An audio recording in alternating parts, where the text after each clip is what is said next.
Good morning all of you my students and you are welcome on my channel English literature academy.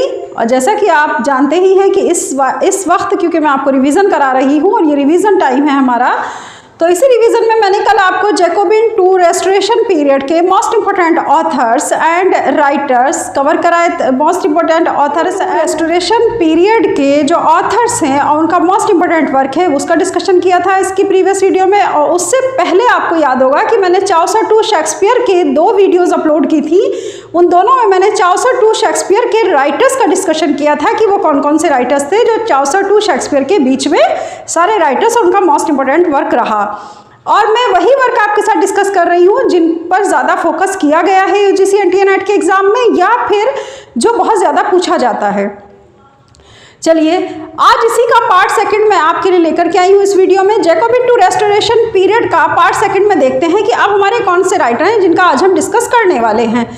चलिए बिना skip किए पूरा video देखिएगा। First of all है आपका George Herbert 1593 to 1633। There was the period of George Herbert, The Temple Scared Poems and Private Educations। ये इनका work है। देखिए यहाँ स्टार्टिंग में मैं राइटर लिखती हूँ, बीच में उसका जो है ईयर्स लिखा जाता है कि कौन सा पीरियड रहा उनका, और ये जो ब्लू पेन से आप देख रहे हैं तो ब्लू मार्कर से आपके सामने लिखा हुआ है उनका वर्क, ये ध्यान रखिएगा। पहले हमारे ऑथर हैं, उसके बाद उनका ईयर है और फिर जो ब्लू पेन से लिखा है वो सारा वर्क है। तो इस चीज़ को आप याद रखिएगा। तो जॉर्ज हर्बर्ट की हम बात कर रहे थे, इनका वर्क है the temple sacred poems and private educations. Second is the church porch, third is the church militant and the fourth a priest to a temple altar and Easter wings. ये सारा मोस्ट इंपॉर्टेंट वर्क है George Herbert का जिस पे आपको focus करना है। अब देखते हैं हम अपना नेक्स्ट हमारे राइटर कौन से हैं। रिचर्ड क्राशा। रिचर्ड क्राशा की बात करें तो इनका टाइम पीरियड रहा 1612 to the 1649। Time period was the 1612 to the 1649। Work कौन सा है? Epigrammatum Sacrorum Liber and next है steps to the temple and next is the Carmen Deo Nostro and the next the flaming heart. ये इनका पूरा का पूरा वर्क है। तो इस तरह से आप इसको समझेंगे। किसका वर्क है? रिचर्ड क्राशा का। मोस्ट इंपॉर्टेंट वर्क ही यहाँ पर डिस्कशन हो रहा है क्योंकि ये रिवीजन टाइम है, बार बार मैं इस चीज़ को कह रही हूँ। नेक्स्ट आता है आपका हेनरी वोगन। हेनरी वोगन की बात करें तो time period was the 1622 to 1695। 1622 to 1695 time period was the Henry Vaughan. Henry Vaughan का टाइम पीरियड है। इनकी पोएम्स है poems with the 10th satire of juvenile English. देखिए पहली ही है, पोएम का नाम है poems with the 10th satire of juvenile English. Next आता है, प्लस का मतलब क्या है? नेक्स्ट है। जो पुराने बच्चे वो समझ रहे होंगे इस चीज़ को और जो नए बच्चे हैं वो भी इस चीज़ को समझे कि प्लस का मतलब है नेक्स्ट वर्क, ठीक है।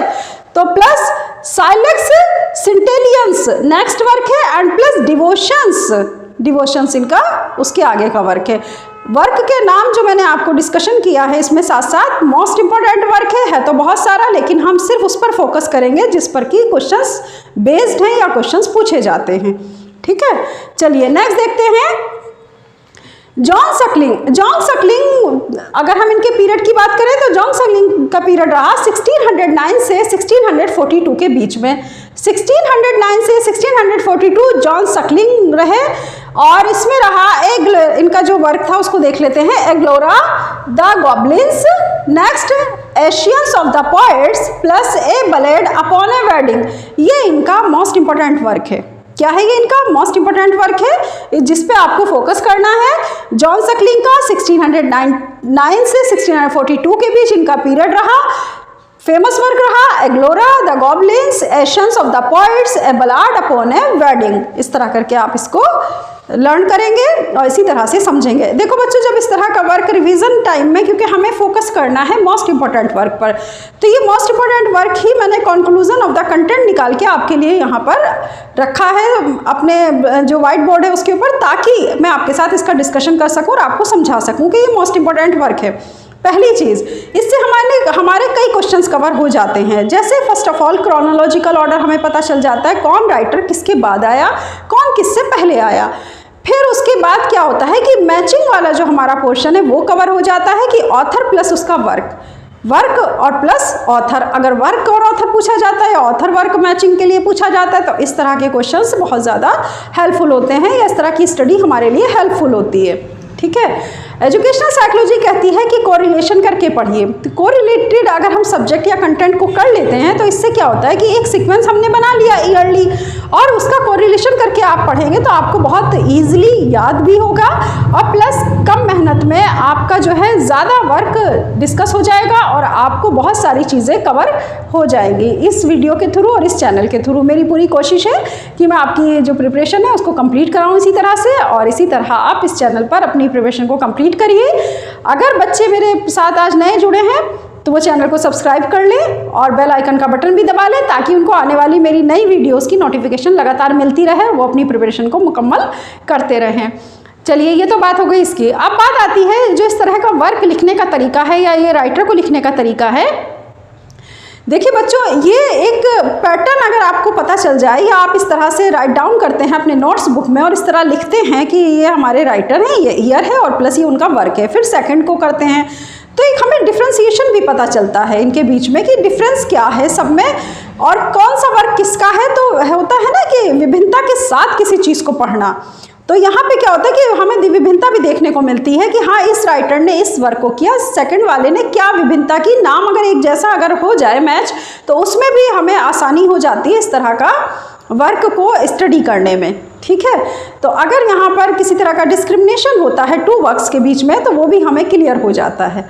चलिए अब देखते हैं आगे आते हैं हमारे एंड्रयू मार्वेल। एंड्रयू मार्वेल रहे हमारे time period was the 1621 and 1676। ये इनका टाइम पीरियड रहा एंड्रयू मार्वेल का। अब बात आती है कि इनका वर्क क्या है। Upon Appleton House, second the garden, and the next है an Horatian ode upon Cromwell written from Ireland. ये वर्क हालांकि काफ़ी, ये टाइटल आपको बड़ा लग रहा होगा, लेकिन याद रखिएगा ऐसे वर्क भी पूछे जाते हैं। ठीक है, तो इसको आप याद रखेंगे। An Horatian ode upon Cromwell written from Ireland. Next is the first anniversary. Next हमारा वर्क क्या है? The first anniversary and the next to his coy mistress. To his coy mistress तो प्रीवियस ईयर के paper में भी आया है। अगर आपको ना हो यकीन तो प्रीवियस ईयर का पेपर देख लीजिएगा 2020 का। टू कॉय मिस्ट्रेस उसमें आया है ये वर्क और पूछा गया है। ठीक है, इसीलिए मैं आपको बता रही हूँ। To his coy mistress and next on the death of O C. इस तरह करके हमारे एंड्रयू मार्वेल का मोस्ट इंपॉर्टेंट वर्क ये आपके सामने है। ठीक, नेक्स्ट आता है थॉमस ब्राउन। थॉमस ब्राउन की बात करें तो टाइम पीरियड वॉज द 1605 से 1685, यानी 1605 से 1682 was the time period of Thomas brown. अब इसकी बात करते हैं इनके वर्क की। रिलीजियो मेडिसी, क्या है ये work? Religio Medici, Browne's vulgar errors urn burial. ये पूरा एक ही वर्क है भाई। Browne's vulgar errors urn burial and a letter to a friend, most important work of the Thomas Browne. इस तरह करके आप इसे समझेंगे। नंबर 7 पर आते हैं Robert Burton. Robert Burton was the famous writer, ये आपको भी पता होगा। 1577 से 1640 के बीच इनका टाइम पीरियड रहा। 1577 से 1640 के बीच में इनका टाइम पीरियड था रॉबर्ट बर्टन का। अब इनका वर्क देख लेते हैं। Anatomy of melancholy plus philosophaster, ये इनका मोस्ट इंपॉर्टेंट 2 वर्क है, philosophaster and first of all the anatomy of melancholy. इस तरह करके आप इसको फोकस करिए और लर्न करिए, ताकि आपका जो क्रोनोलॉजिकल ऑर्डर है वो भी क्लियर हो। नंबर 8 पर आता है, नंबर 8 है जेरेमी टेलर। जेरेमी टेलर का 1813 से 1667 के बीच टाइम पीरियड है। अब बात आती है, इनके 2 वर्क बहुत अच्छे हैं, हॉली लिविंग प्लस हॉली डाइंग। ठीक है, पवित्र जीवन और पवित्र मृत्यु अगर देखा जाए तो यही इसका मीनिंग है। तो holy living and holy dying बहुत इजी आप याद रख सकते हैं। 2 ही मोस्ट इंपॉर्टेंट वर्क हैं। किसके हैं ये? जेरेमी टेलर के। नंबर 9 पर आते हैं हमारे Thomas Fuller. Thomas Fuller time period was the 1608 से 1661, यानी 1608 से 1661 के बीच में इनका टाइम पीरियड था। वर्क की बात कर लेते हैं। एंड्रोनिकस, इनका वर्क क्या है? Andronicus, the church history of Britain, the history of the university of Cambridge, अब देखिए ये अलग अलग हैं, यहाँ हम जो है इसको प्लस कर देते हैं तो क्लियर हो जाएगा। प्लस मतलब नेक्स्ट वर्क स्टार्ट हो गया है यहाँ से, the history of the university of Cambridge, the church history of Britain, ये अलग है, ध्यान रखिएगा ये अलग है और ये वर्क इनका अलग है, the history of the university of Cambridge and the Holi state, ये वर्क इनका सब आप प्लस प्लस करके देखेंगे तो सब अलग अलग वर्क है और यही वर्क इनका मोस्ट इंपॉर्टेंट है जिस पे आपको फोकस करना है। चलिए नेक्स्ट देखते हैं अब अपना Samuel Butler. Samuel Butler most important famous writer. Samuel Butler 1612 से 1680 के बीच आते हैं, ठीक है, इनका टाइम पीरियड रहा 1612 से 1680। अब इनके वर्क की बात करें, इनका वर्क है Hudibras and the next the elephant in the moon, genuine remains in verse and prose of mister Samuel Butler character. अब यहाँ से एक चीज़ जो आपको ध्यान देनी है, ये प्लस करके है भाई, genuine remains in verse and prose, ये बहुत ही बड़ा टॉपिक है, हालांकि ये बहुत बड़ा टाइटल है मतलब इनके वर्क का, लेकिन इस टाइटल को आप याद रखेंगे। देखिए Hudibras first of all work, second work the elephant in the moon, चांदनी रात में हाथी, ठीक है इस तरह से करके अगर चाहे तो हिंदी में भी थोड़ा याद रख सकते हैं, the elephant in the moon and plus आता है genuine remains in verse and prose of mister Samuel Butler characters, ये है कैरेक्टर्स लिखा हुआ, तो सैमुअल बटलर के कैरेक्टर के ऊपर इन्होंने वर्स और प्रोज भी लिखे थे, तो इस मतलब टाइटल के अकॉर्डिंग इनका ये वर्क था। और इस तरह हम इस सारे जितने भी राइटर्स हैं उन्हें और इनके वर्क को एक नज़र देख लेंगे अच्छे से हम, ताकि रिवीजन कर सकें अच्छा, और क्रोनोलॉजिकल वाले जो क्वेश्चन आते हैं क्रोनोलॉजी वाले उनको बहुत आराम से कर सकते हैं। और प्लस अगर ये पूछा जाए कि who was the writer of this work, तो आप ये क्वेश्चन भी इनसे अटेम्प्ट कर सकते हैं बहुत ईजिली, और इस तरह ईजी हो जाएगा आपको अपना एग्ज़ाम क्वालिफाई करना, ठीक है। इस तरह का जो रिवीजन मैं करवा रही हूँ आपको अपने चैनल के थ्रू और अपने वीडियो के थ्रू, तो इसे आप अगर लगातार कर रहे हैं तो ये बहुत अच्छी बात है आपके लिए। कम से कम एटलीस्ट आपको इतना तो पता होना ही चाहिए कि किस राइटर, कौन सा राइटर किस पीरियड में आया, हमारे सिलेबस के अकॉर्डिंग जो UGC NTA NET का 2021 का according to syllabus, according to unit wise अगर हम पढ़ते हैं तो आप ये भी देखते होंगे कि किस तरह से राइटर्स को डिवीज़न किया गया है और किस तरह से उनका वर्क और प्लस उनका मोस्ट इम्पॉर्टेंट वर्क कौन सा है इसको फोकस किया गया है। तो अब आपको भी उसी स्ट्रेटजी और उसी पैटर्न के साथ पढ़ना होगा। अब स्मार्ट वर्क करिए क्योंकि टाइम कम है, मैं यही कहूँगी आपको, यही सजेस्ट करूँगी कि अब टाइम कम है तो स्मार्ट वर्क करिए। रिवीजन में उन्हीं वर्क्स पर फोकस करिए जो वर्क आने वाला है, और थोड़ा प्रीवियस ईयर के क्वेश्चंस भी लगाइए ज़रूर, उनको मत छोड़िएगा, क्योंकि प्रीवियस ईयर के क्वेश्चन से आपको ये पता चलेगा कि मोस्ट इंपॉर्टेंट वर्क किस राइटर का क्या है और कब पूछा गया है। तो इस तरह से अगर हम तैयारी करते हैं तो इंशाल्लाह इस बार आप लोग एग्ज़ाम ज़रूर क्वालिफाई करेंगे, ऐसी मेरी दुआ है आपके लिए। चलिए इसी के साथ अब मैं विदा लेती हूँ, नेक्स्ट वीडियो में फिर आपके लिए एक अच्छा कंटेंट लेकर के आऊँगी। इसी तरह मैं आपकी तैयारी पूरी तरह से कराती रहूँगी। ओके, अल्लाह हाफिज़, अपना ख्याल रखिएगा।